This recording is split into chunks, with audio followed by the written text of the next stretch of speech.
Olá pessoal do 7º ano, eu sou o professor Peterson e vamos nós para mais um vídeo de Educação Física. Vem comigo então. Nesse vídeo nós vamos conhecer um pouquinho vamos conversar um pouquinho, falar um pouquinho sobre as ginásticas de condicionamento físico. Mas antes vamos entender o que é ginástica, qual é o significado, um pouquinho da história e da evolução. Então, para início de conversa, ginástica, o que é isso? Da onde surgiu? Como que nasceu? Né? O que é essa palavra? Qual o significado desse termo, ginástica? Você já pensou sobre isso? Será que existe uma resposta para essas perguntas? Vamos entender então?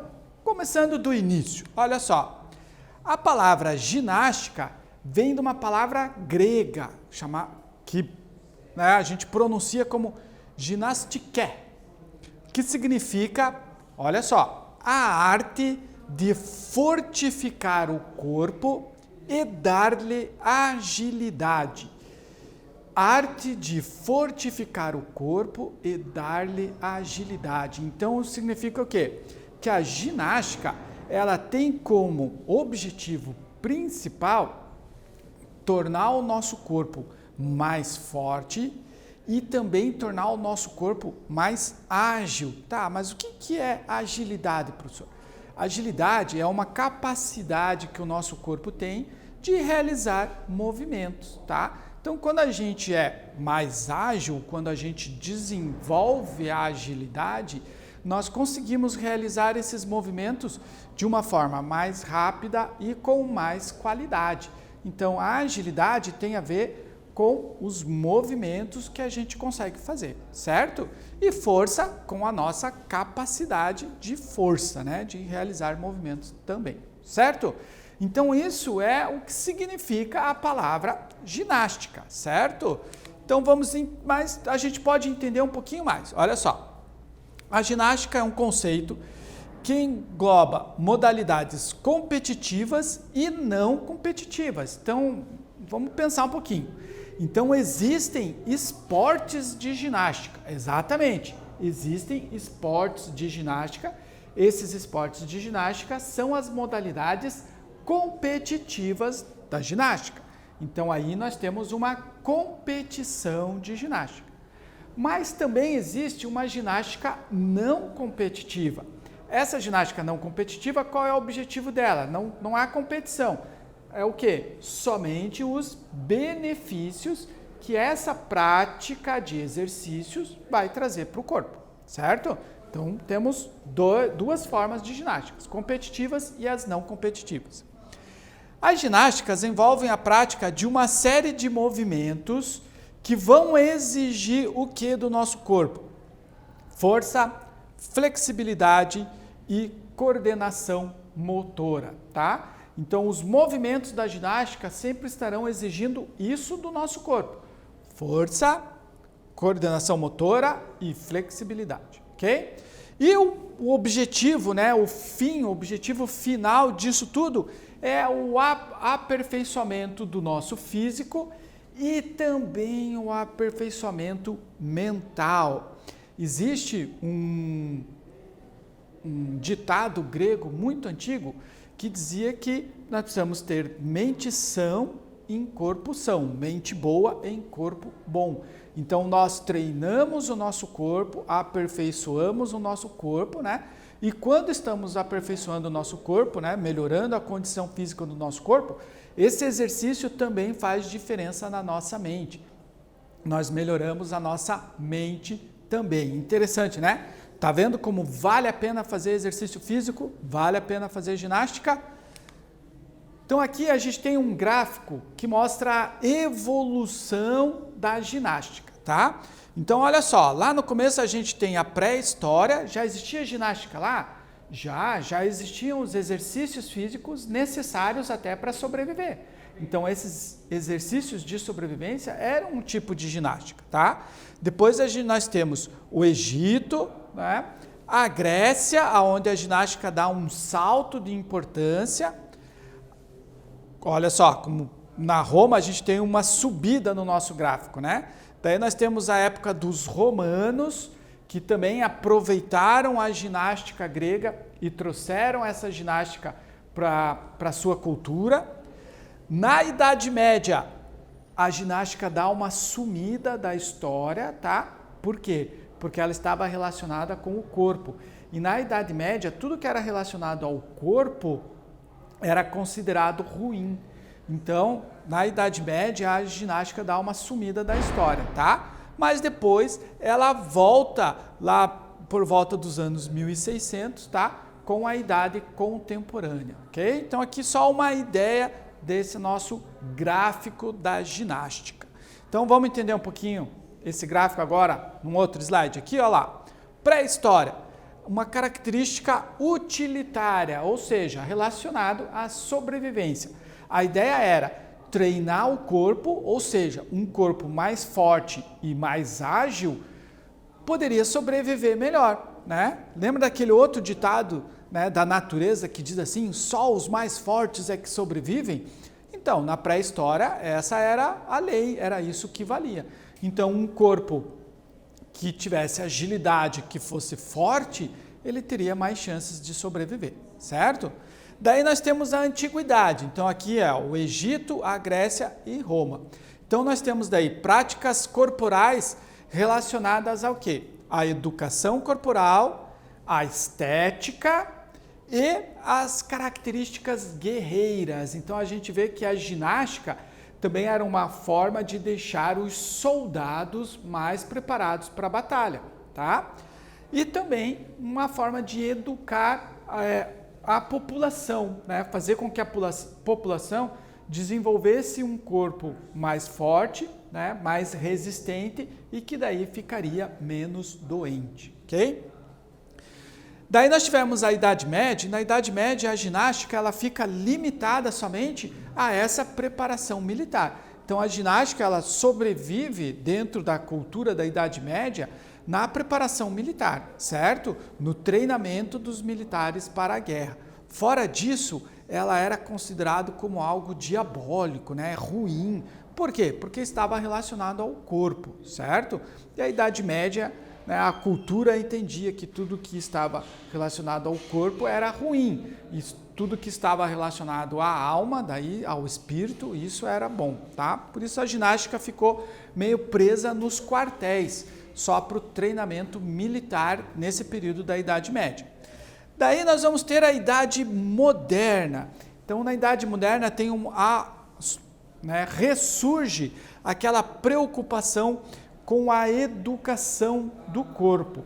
E daí nós vamos ter aqui a prática dos exercícios ao ar livre, certo? Então, saindo da Idade Média, já uma nova ideia, né? Vem o renascentismo, toda aquela recuperação da ideia dos gregos e a ginástica vem com isso também. Na Idade Contemporânea, primeiras sistematizações dos exercícios físicos. Aparecem as escolas de ginásticas com os seus métodos de exercícios. A gente já vai ver um pouquinho mais sobre isso aí, ok? Então esse foi um pouquinho da história da nossa ginástica, né? Como que ela evoluiu ao longo das eras e das idades da humanidade. Vamos para o nosso primeiro exercício, então. A ginástica passa por várias adaptações ao longo da história, ela vem se transformando. Em que período os cuidados com o corpo ficaram em segundo plano? Né? Qual foi o período que esses cuidados aí de ter um corpo, né, um corpo mais ágil, um corpo mais forte, acabou ficando em segundo plano, né? Foi quase esquecido. Lembre, como está pedindo ali no exercício, para você dar uma explicadinha na sua resposta, ok? Daqui a pouquinho a gente volta para corrigir.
E aí, vamos corrigir? Conseguiu aí explicar qual foi o período e por quê? Então vem comigo. Eu tenho aqui uma sugestão de resposta, tá? Talvez não tenha ficado igual à sua resposta, mas vamos tentar verificar se a ideia é essa, se a sua ideia é igual à minha. Então olha só, na Idade Média, o corpo é esquecido. Nesse período havia um domínio ideológico da Igreja Católica, a educação era centrada na vida religiosa, emocional e no ensino de matérias abstratas. A parte física, a realização de exercícios, ficavam em segundo plano, tá? Você não precisa ter colocado tudo isso que eu coloquei aqui, mas se você acertou que foi na Idade Média e conseguiu explicar que por conta da cultura da época, a ginástica e tudo aquilo que estava relacionado ao corpo ficou em segundo plano, né? A gente já pode considerar a sua resposta como correta, ok? Continuamos então. Nós vimos ali que na idade contemporânea vão surgir as escolas de ginástica. Então nós vamos ver agora 3 escolas de ginástica europeias que surgiram nessa época. A primeira delas é a escola alemã. Qual é a principal característica da escola alemã?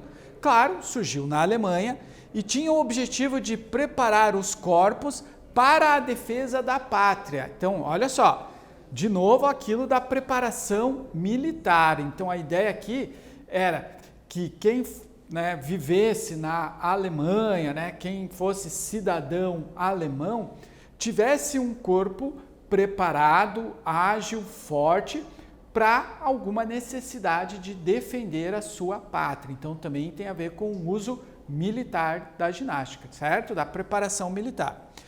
E o que a escola alemã introduziu na ginástica? Os exercícios ginásticos em aparelhos. Olha essa imagem aqui, ó. Eles estão fazendo aqui um movimento chamado parada de mão num aparelho conhecido como barras paralelas. Então, olha que interessante. Da escola alemã de ginástica é que surgiu a ginástica artística, aquela que está nos Jogos Olímpicos, que os ginastas utilizam vários aparelhos, as barras paralelas, as argolas, a barra fixa, o solo, né? Então, essa ginástica que nós costumamos, essa competição de ginástica, essa ginástica competitiva que está nos Jogos Olímpicos, a ginástica artística, ela surgiu da nossa escola alemã de ginástica, ok? Só para a gente entender, ligar uma coisa na outra. Daí nós tivemos a escola sueca. O que era a escola sueca? De novo, obviamente surgiu na Suécia, e tinha o objetivo de extirpar os vícios da sociedade. O que é isso? Extirpar os vícios da sociedade. Que termo estranho, né? Então, extirpar é o mesmo que excluir. Então, o que estávamos percebendo na época? Que a comunidade, a sociedade, as pessoas estavam se exercitando muito pouco. E isso estava causando sérios problemas para aquela sociedade, de doenças, de pessoas ficando doentes, pessoas desenvolvendo obesidades. Então, a ginástica foi um modo de tentar tirar esses costumes, esses vícios que estavam, na verdade, prejudicando a sociedade. Tá? Então, vamos treinar ginástica para novamente fazer com que o nosso povo fique saudável. Então, era uma forma de promover uma saúde, uma forma de medicina preventiva para tentar eliminar esses vícios ruins que a sociedade, que as pessoas estavam desenvolvendo. Então, a ideia era gerar indivíduos fortes que pudessem ser úteis à pátria. Olha que interessante. De novo, a gente volta nessa questão de preparar o cidadão comum, fazer com que ele seja uma pessoa que tenha um corpo forte, ágil, para a utilização na defesa da pátria, né? Também com um certo fim militar aí, tá bom? E aqui surgiram então os exercícios ginásticos ao ar livre. Então, juntava-se, né, a população, por exemplo, numa praça para fazer exercícios. Muito comum eram os exercícios nas escolas, né? Então a gente pode colocar que a ginástica sueca foi assim um dos primeiros conteúdos da educação física. Você conhece aquele exercício do polichinelo ou do canguru? Esses são exercícios que surgiram lá na escola sueca, né? E que até atualmente ainda são utilizados porque fazem efeito, né? Dão certo. Eles treinam o corpo, alcançam o objetivo de desenvolver o nosso corpo. Daí nós tivemos a escola francesa. De novo, né? Obviamente, surgiu na França e tinha o objetivo de formar um homem completo e universal. Então aqui o objetivo mudou um pouquinho. Já não tem tanto a ver com aquela preparação para a batalha, para a defesa da pátria. Não. A ideia aqui era uma ginástica que desenvolvesse corpo e mente, né? Desenvolvesse o homem universal. Na ginástica francesa eram utilizados os exercícios ginásticos naturais e utilitários. Então eram exercícios que procuravam assim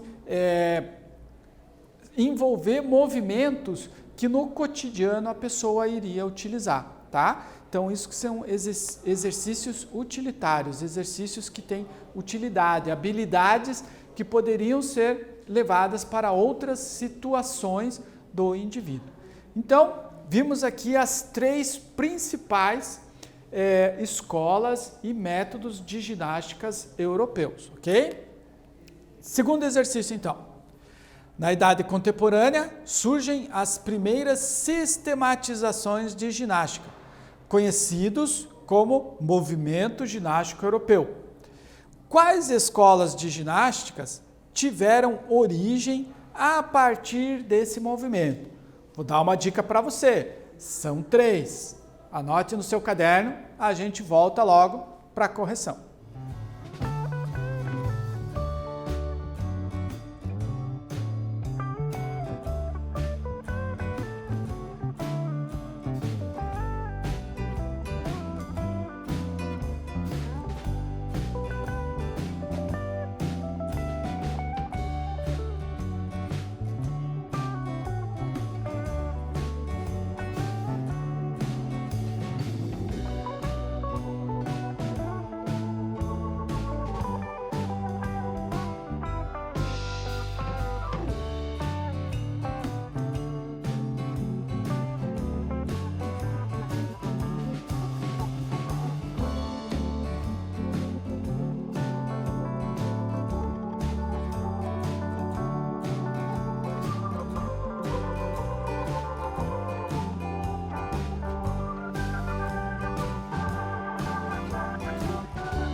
E aí, você lembrou dos 3? Olha só, surgiram nesse período as escolas e seus métodos, alemã, sueca e francesa, as 3 escolas de ginástica. Existem outros campos aí da ginástica, por exemplo, a ginástica de competição, que nós já falamos, aí nós vamos encontrar a ginástica rítmica, a ginástica artística, a acrobática, a aeróbica e a de trampolim. Também temos a ginástica de condicionamento físico, que é aquela ginástica realizada nas academias ou atividades físicas ao ar livre, tá? A ginástica de conscientização corporal, nesse grupo nós vamos ter a yoga, a biodança, a eutonia, a antiginástica, o tai chi chuan, ainda as ginásticas terapêuticas, como o alongamento, o pilates e o shiatsu, a ginástica laboral, aquela ginástica feita no local de trabalho, muito comum em algumas fábricas, supermercados, e a ginástica de demonstração, que é uma ginástica para todo mundo, todos podem participar. Revisando então o que nós vimos na nossa aula, a ginástica significa a arte de fortificar o corpo e dar-lhe agilidade, esse é o objetivo principal. Existem 3 métodos principais de ginástica da escola europeia, o alemão, o sueco e o francês, e ainda vários campos onde a gente viu a ginástica se desenvolver, na competição, no condicionamento físico, na conscientização corporal, nas ginásticas terapêuticas, ginástica laboral e a ginástica de demonstração. Então, pessoal, com isso, vimos aí uma introdução sobre as ginásticas, sobre os métodos que desenvolveram, que deram origem a todos esses campos que nós vemos hoje a ginástica se desenvolver. Espero que vocês tenham gostado. Até breve. Tchau!